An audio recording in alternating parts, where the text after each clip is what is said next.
Hi everyone and hello Matt, and welcome to this wonderful platform where I am very honoured to be interviewing incredible people. Now, not just from the same industry, but from different industries and also internationally. And today I am joined by the brilliant Matt Carroll, who is a senior manager for Accenture for global consulting and technology. Now, Matt, he wears many hats, and here are just three of them. The first one, he is a quality lead for Industry X.0 practice. And the second hat, he is the learning and development lead for the Northwest community. And a third hat is Matt is the Chief Strategic Officer for Kidovation, and this is something that I am really excited about, and we're going to be learning a lot about this in Matt's interview. Now, Matt, I know that you absolutely love digital tech for the younger generation, and you're married to the wonderful Lucy. You have two boys, two sons, and they are football mad. Thank you so much for being on here today, and let's kickstart it by finding out, how are you? How's things? Oh, it's good to meet you, and yeah, very good, thank you. How are you?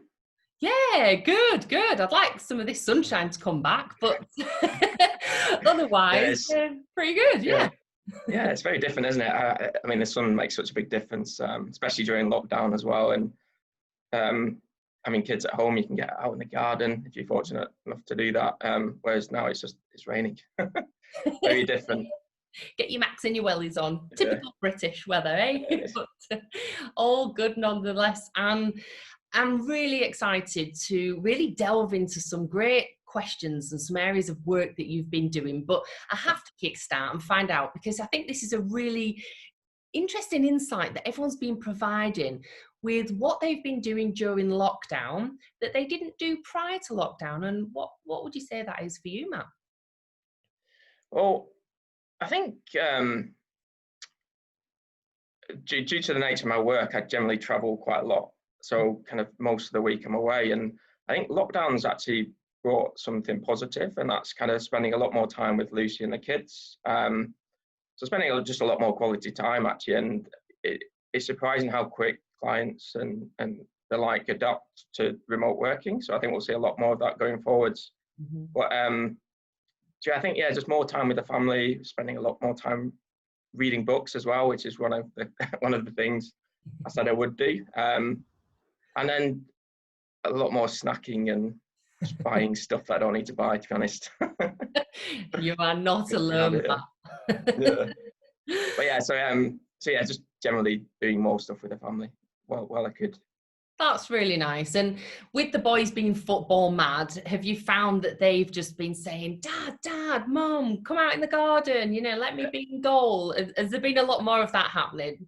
yeah, definitely a lot more. And they can't wait. I mean, they love playing matches as well, so they can't wait to get back to some normality. But yeah, every second of the day, or they've got football in hand, or they're running out in the back garden and wanting to play. I mean, it's great fun. And as I think a number of other people you've interviewed, like Dave, etc., have said, it's you have to just take the opportunities that unfortunate situations like this bring. And we're probably not going to get this again. Hopefully, not get this again. So actually, just taking the best of what you can and making the most of it.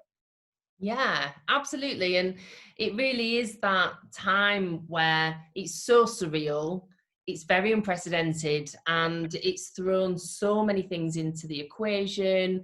And I suppose in some ways, like you say, you travel quite a lot with work, and I can see that today we're doing the interview and you are in fact in a Yeah. hotel. Now, people watching this will think, oh my gosh, wow, hotels, they're open. Where it's been ages since I've been in one. Tell us a little bit more about what does your week look like, Matt, and how are you in Yeah. the hotel? What does it feel like? But it's really strange. Having said that, you kind of quickly get used to it, but it's really weird. The first, I've been here kind of a couple of weeks now, commuting during the week, and just some of the things you took for granted when you used to travel. It's like, oh, actually, where am I going to stay and where am I going to eat? And fortunately, there are a few hotels that are open for key workers, and it's great to see the staff and they're very welcoming. So I walk in the door now, it's like, welcome back, Mr. Carroll, and what do you want for dinner? So I mean, there's some great staff, and things do continue to run. And I think that's what's great about the current situation, is that we do have people that just want to get on and try and make things happen. Weeks are just mad busy at the minute. I can't say too much about the project, but it's a really interesting, fast-paced project, and it's got a great purpose. And I think if you love doing the work that you're doing and you enjoy working with the people, we've got some really talented people, and it's quite diverse organisations and diverse people. I think it's exciting to get back to work. Really different in London. I think it is generally quite fast paced, and there's a different pace to it now. There's very few people around. But as I say, the people are trying to get back to some sort of normality, and I think, yeah, it's good. I'm enjoying it. As I say, I'm kind of glad I took the approach I did over the last 10 weeks and made sure that we made the most of the time with the family and the time at home. We did a lot more walks during the day. We were a lot more flexible in terms of the hours I was working. And I was glad to make the most of that while I could. Yeah. And I think as a parent yourself, other parents listening to this will find that synergy, and they'll really relate to that experience over the past 10 weeks, certainly. And in terms of your work family or work colleagues at Accenture, what's the norm look like there for the team and everybody there in the business? Yeah, I think it varies dramatically across. And I think one thing, I'm privileged to work for Accenture, but a lot of organisations are doing this, are really supportive. And they recognise that people have got family commitments. And I mean, we're fortunate. I mean, we're a huge organisation, 500,000 people, and we're used to remote working. And what we're finding is we're helping our clients a lot more. So our clients are less used to this, and we're being able to use the learned experiences that we've got to help them. But just small things like, even like the fact that some kids might be on calls in the background, or that people might have to dash at short notice. And just being really conscious about when we're booking meetings and trying to keep Fridays free, for example, and really just extra conscious decisions around kind of people have other commitments. So I think there's that. I think broadly people are being quite positive. And I think if you're positive, I mean, it's one thing I learned very early on in my career, is that if you're positive, you can achieve a lot more than the opposite. So I'm generally quite positive and finding solutions where possible. Everybody wants a solution-focused person as well at this time, and by the bucket load, it seems. And it's wonderful to hear how Accenture and the team and yourself, you are being seen as that strength of knowledge and fountain of, you know, resource, where you're helping your clients, because so much now has switched to digital. I mean, we're having this call on Zoom, and so much that would have been face to face is now, you know, online. And I think that's really great to learn how the business is aiding and supporting. And I do think that when that culture is adopted during this time, but prior to that as well, where it's about support, about enabling and listening to clients, but helping them to evolve as well, that's going to go a long way. And can you see how that journey is going in that direction for you and your clients? What do you think that would look like in 6 months' time, Matt? I don't think it'll look that different to today. I think, to be honest, I think there'll be some return to the office, but I think predominantly, certainly over the next 6 to 12 months, I can see this being some sort of normality. And I think it's a conversation I had this week actually with a client to say, look, this could last a bit longer, certainly in terms of phased return to work. So let's work together. What ideas have you got from other clients and from what you're doing? And the key thing here is kind of keeping the team engaged. When we're in the office, it's very engaging. We always did something most weeks to kind of keep connected socially. And a lot of that is a lot harder to do, obviously remotely. So we're starting to think of ideas of what could we be doing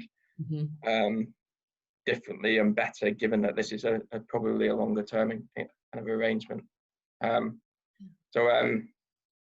Even just like social events in the evening where we just get together and we have a drink still. So you grab a beer and a gin and tonic.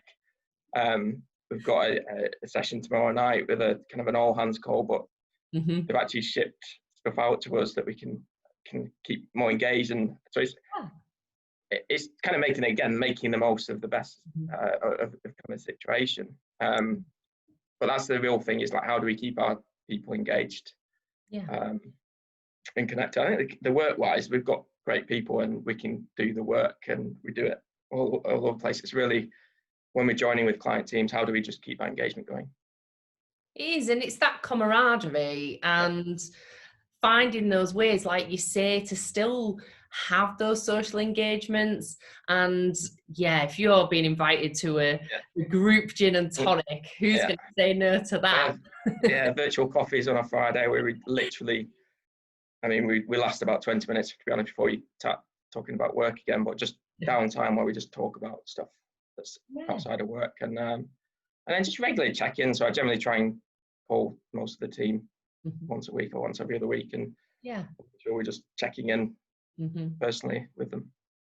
That's brilliant. And it means a lot. It's just continuing the relationships and nurturing them. And something that I found that just really stood out and has captured the attention of so many people as this continues to grow, and it's Kidovation. I just what a great name, and I don't want to steal the introduction, so I am going to let you sort of go whole hog, Matt, on how many countries and everything. Tell us more, because I do think this is just brilliant, and it's had the backing and support of so many. Yeah, it is, and it's something I am so happy to be involved with. And it started maybe 5-6 years ago. Julie Chalicom from Accenture Interactive, and had this idea around Accenture as a company has got a purpose around experience, certainly the part of organisations you're in, and it's delivering better experiences for our clients and our clients' customers. And at the same time, we're hearing in the industry there's a big skills gap in digital skills that are coming through. And she kind of put 2 and 2 together and said, well, why can't we just join the two and actually make learning more fun? And that was kind of the seed for Kidovation. So it's all about delivering education in a more experiential, playful way. So it's kind of a playful hackathon, and kind of grew from there, and it's rapidly grown, and the trajectory it's going on now, I can talk about, is just phenomenal. As you say, it ticks so many boxes. Just doing the right thing. It's developing our kind of our younger generation in terms of digital skills. The sessions are just great fun as well, and even though it's geared at kids, the adults kind of join in and they learn something as well. And you kind of get through the sessions and we're having fun, but actually that's what we do on a day-to-day job. We're kind of applying the same tools and approaches to that. So the end result is great. And we had a recent, I guess generally the events industry, which has been hugely impacted by the current situation, is we typically did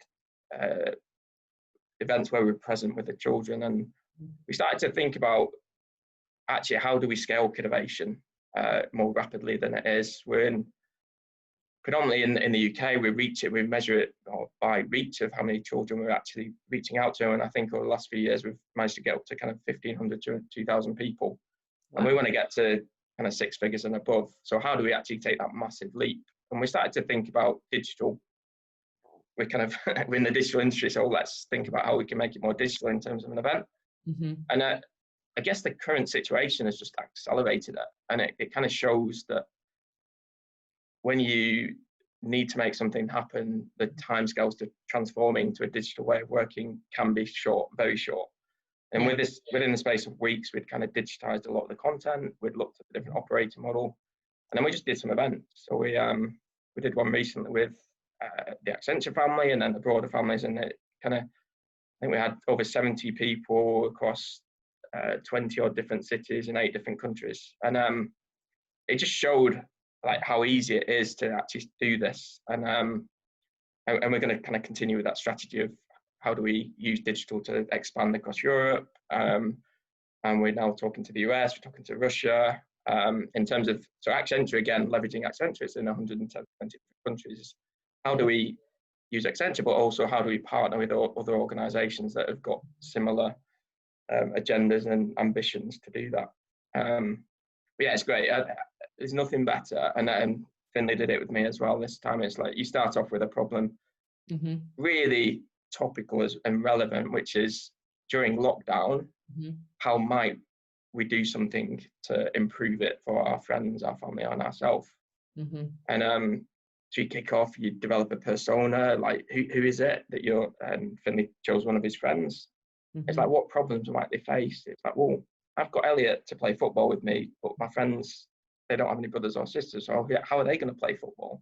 And then it's like, well, then you start to come up with a number of the problems, you start to diverse and converge, and then you start to come up with solutions, and you kind of time box it. So it's all quite fast going. And he started to come up with this robot that he could teach his friends skills. It had house party apps, so he could speak to them at the same time. And then he started to build a prototype. So it's all like design thinking, agile development, prototyping that they're learning, but they're just doing. And it's kind of stuff we do with our clients. We understand what the problems are. We think about the people that have got that problem, what solutions we can have, and then we start to prototype and build it. And the best thing for me is that the end of it, when they start to showcase their prototype, and you get people that were just so reserved and not wanting to talk and tell them what they were doing. By the end of the call, they're just wanting to jump on and tell you what they've done, and literally there's not enough time in the day to go through everyone. And it's just great to see that learning, and they're having fun and learning, and it's achieving the overall agenda around the digital skills. So yeah, great fun and great to be part of it.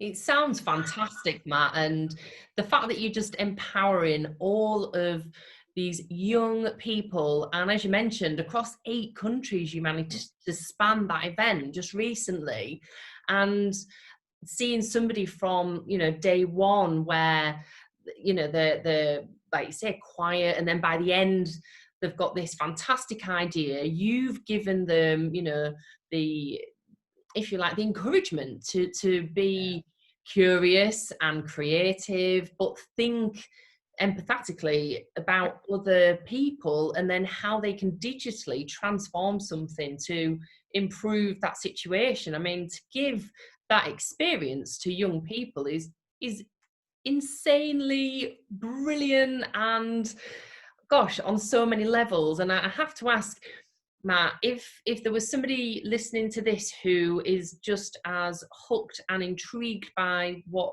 this provides, how could they become involved with Kidovation? You know, if there was a head teacher even who thinks this is insane, like let's do this. Where's their starting point? How do they connect with you? Well, I'm always open. My door's always open to kind of phrase, but so through like LinkedIn and just contact me or email me, and always happy to help and talk to people. There is a Kidovation website, kidovation.org, and there's details on there of kind of what we provide and how we can help and how to contact us. But it is typically like schools. So last year we did a great event in collaboration with Sky at Boulder Academy, and again you just get the whole kind of classes in, and they were again similar to what we just discussed, and talking about the children coming out their shell and starting to learn and enjoy some of the learning.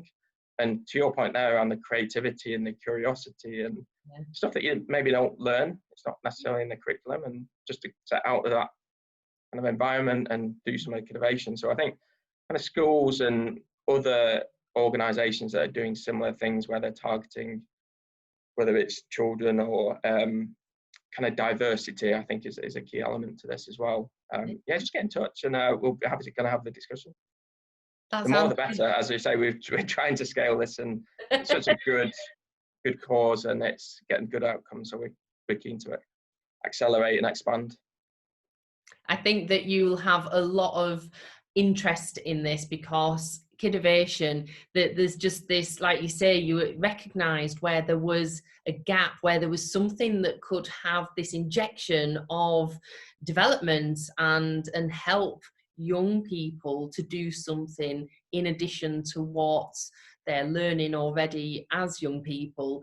And you've brought something to the table which has really captured the interest, and it's going to see that creativity evolve, but then you're going to also see how that's captured in 5, 10, 15 plus years to come, when they take that skill set into the workplace and really transform that learning that they've done so with themselves, with Accenture, and then carry that forward into their careers. I think you've given something absolutely priceless to those young people.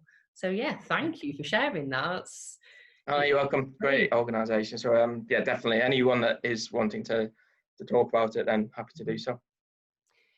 Thank you so much, Matt. Now, during lockdown, you said to me that, there's the food and the drink element, and I've been asking everybody, what's been your guilty pleasure? And it might be the snack cupboard.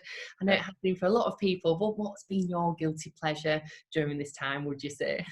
I think it is. I mean, it is. Buying snacks all the time, and what's quite good now actually is a lot of the local shops. There's a great shop in Stockport that's just reopened, so I've literally just ordered some more Oreo cupcakes. Sorry, so they're on the way. But what I got just before, just as lockdown started, I bought Amazon Prime, which I didn't have before. More for the TV shows, but as a result, you're going to get the rapid shipping and free shipping. So Lucy keeps saying, "Oh, what have you bought now?" Because packages are driving. It's all random stuff. It's stuff for the kids. It's books, toys, etc. So I'm constantly on Amazon just ordering something at the minute. You've become an Amazon hoarder like the other 90% of the population. And I think there's a meme going around saying if another Amazon box turns up, I don't know what it is, it might even be a pink llama. And I think everybody's now is like, oh, which one was that? Because there's that many. And it's so quick, isn't it? And so efficient. Yeah, and it's amazing despite the kind of global epidemic that you've got the kind of supply chain still in place to achieve that, and you literally order and it's here the next day. It's such a fantastic service, but definitely overly used at the minute. Well, you're not alone. I'm also with you. And in terms of what you've seen happening, whether it's in your own industry, outside your own industry, is there something that's new that's really captured your attention? Something, it could be quite innovative, or I don't know, that's really piqued your interest and made you go, oh, hang on a minute, I want to find out a little bit more about this. What is there, something that's captured you that you want to share with us? I guess one of the things, again, part of being at Accenture is that there's such a broad, you're across all industries and across different strategy consulting, technology, you've got interactive marketing, communication, you've got operations, so you've got a broad range of skill sets. So during this time, we were part of several initiatives, such as the, forget what the consortium's called now, but where the ventilator challenge around, could we bring people from different organizations to get ventilators for the hospitals? And so we were part of that in terms of the supply chain. And I think that's just one example, and other organizations are doing it, where they've just quickly adapted to do something else, using the kind of assets and their people to deliver stuff that's really relevant and needed. So I think that, and there's so many different examples of it, like Formula One companies that have also done similar, and just really use their assets to really good use to help us out of this pandemic. I think that's the main thing. And then the main client I work for at the minute in the entertainment industry is obviously very impacted by this in kind of multiple ways, but generally for a positive, because of people are watching a lot more TV and the like. So like quickly helping them adapt to new ways of working, to still deliver for their customers in kind of new and innovative ways has been really exciting and interesting. So just being involved in the whole melee of it, and conscious that really fortunate, because there's a lot of people that are opposite, and where they're losing jobs or they're furloughed, and real challenging times. So I'm kind of really fortunate and kind of humbled that we're in a really fortunate position with Accenture, that we've got the breadth of skills and technologies that we can help our clients in multiple ways. So we have been shielded a little bit from it. And that there are obviously industries where they've been impacted, but generally it's just a real positive attitude of how can we use our talent and our assets to just do better things and the right thing.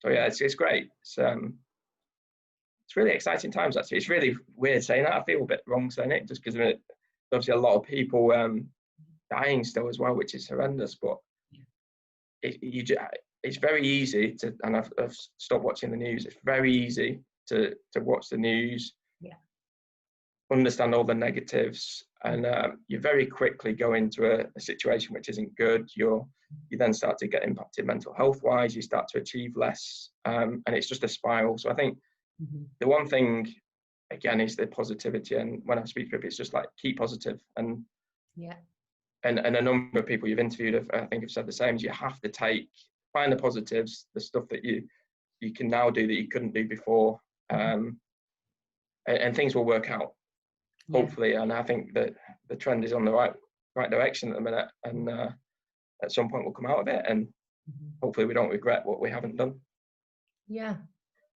That's brilliant. Wow, everything you just said there, Matt, I think that was really powerful, because you just demonstrated that you have got this incredibly broad awareness of everything that's happening, and there's no naivety at all there. I think that was really honest and really fair, and like you said, you're very humble to be part of so many exciting things, but you're equally aware of the other side that has brought so much difficulty and devastation in so many ways. And I think that's unfortunately that is the also wanting to find the right words, because I wouldn't say that it's anything to do with balance by any stretch, but it's like you said, you've been very inspired by the innovation where companies were part of producing and switching so quickly and adapting to make all of the ventilators, and how they've taken their skill set, their teams, their technology, their resources to make something that is completely innovative and very inspirational. But they've done it, and in doing so, they have gone on to save lives. And so I understand how that is a very humbling experience, but it is that period of time where whilst there is one side of the coin, there is the other. And I think that you have explained that really beautifully and shared that with everyone. And you're right, there are so many positives to take as well in this whole situation. And that innovation is there. And I think, and I hope that I share this with a lot of people, but I'm very grateful and glad and feel very blessed that there are those people out there whose minds, like you say, you're very solution focused, Matt, and you are spending time around those minds who are also very solution focused, very driven, wanting to innovate and take what they can to make the situation better and as best as they can.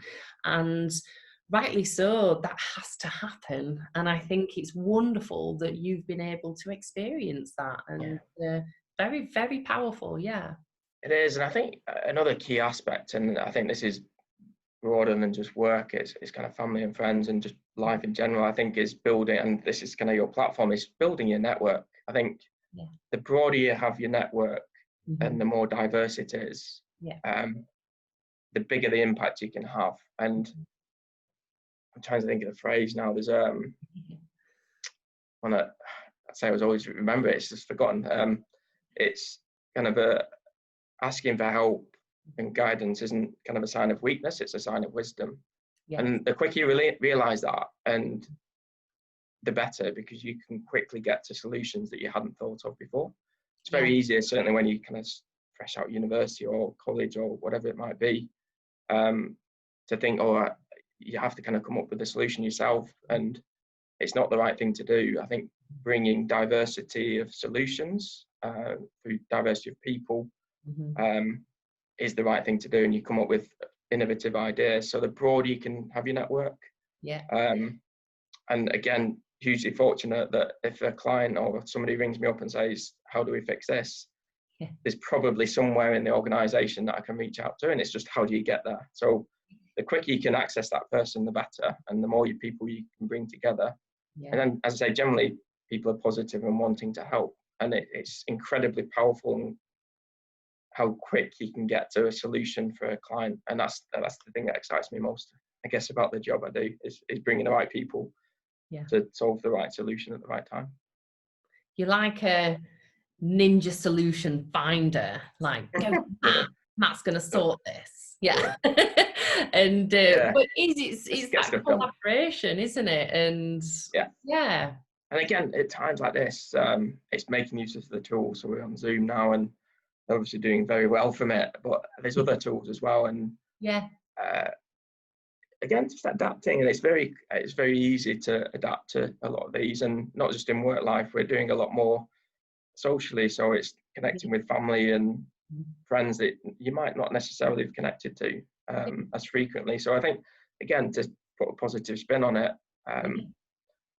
we're having a chat on Saturday with Dave Bywater, actually, one of brilliant, Dave the legend, and some other friends that we were supposed to go on holiday with in August. But ordinarily wouldn't have done this, and actually just it's kind of forced us out. Like, let's just have a chat on Zoom. So we're going to have kind of a Saturday night chat. So it's really, again, just using the tools, the technologies to just connect with people and family and friends that ordinarily perhaps wouldn't have done.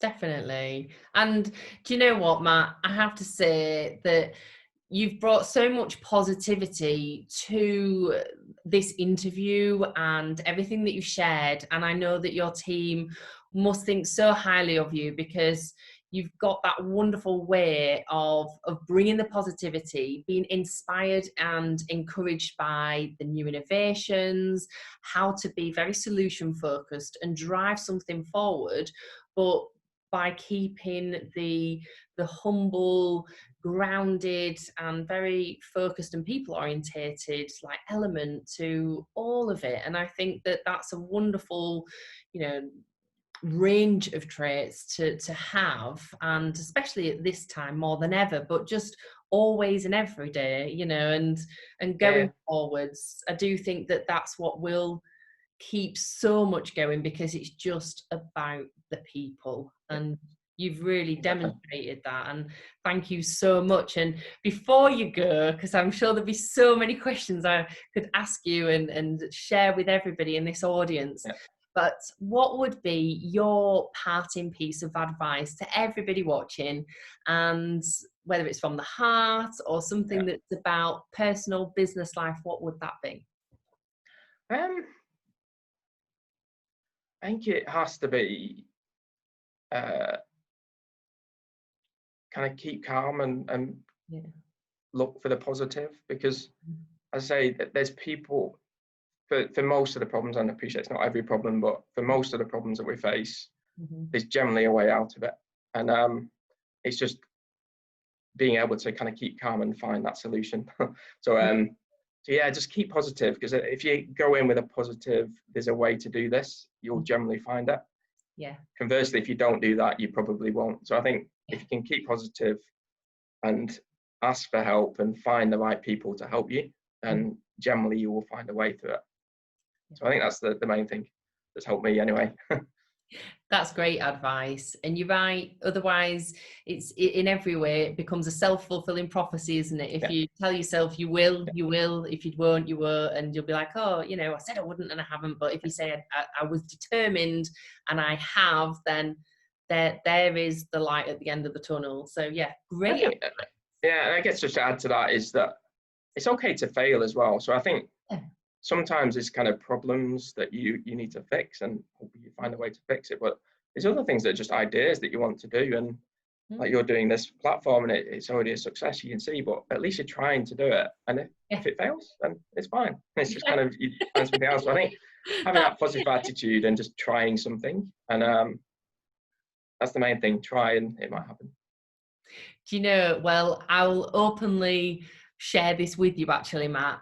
When I had this idea to do this, I have to be completely honest, and despite the fact that I will happily go into a room of strangers and talk to people and have conversations about everything and anything, and keep quite open-minded, I was really nervous actually about doing this because, I did think to myself, it can go in any direction. It really can. And I could ask people if they want to be interviewed, and I could be met with a load of, no, or just ghosted, But I felt that it was something that I must do. So I felt the fear and did it anyway. And so, happy to share that. Love listening to it. But throw it in there. It's the truth, the whole truth, and nothing but. No, it's great. And I say I do listen to them. So generally on the way back from the office to the hotel, I stick it on and listen to it. So like you say, you got some great guests across very different industries and different cultures. Very diverse, and generally people are finding the same things and the same challenges and dealing with it in different ways. But it's great, again, just to get different perspectives and different ideas from different people. So thank you for doing this. It's great fun. Oh wow, no, thank you. That's really put a feather in my cap. So thank you.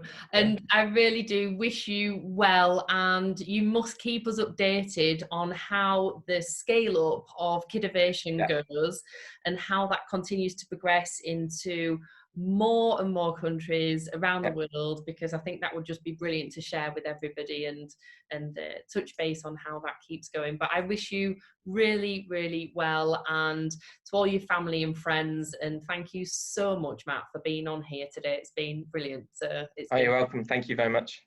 Take care. Welcome. Take care. Cheers. Bye-bye. Bye. Bye-bye.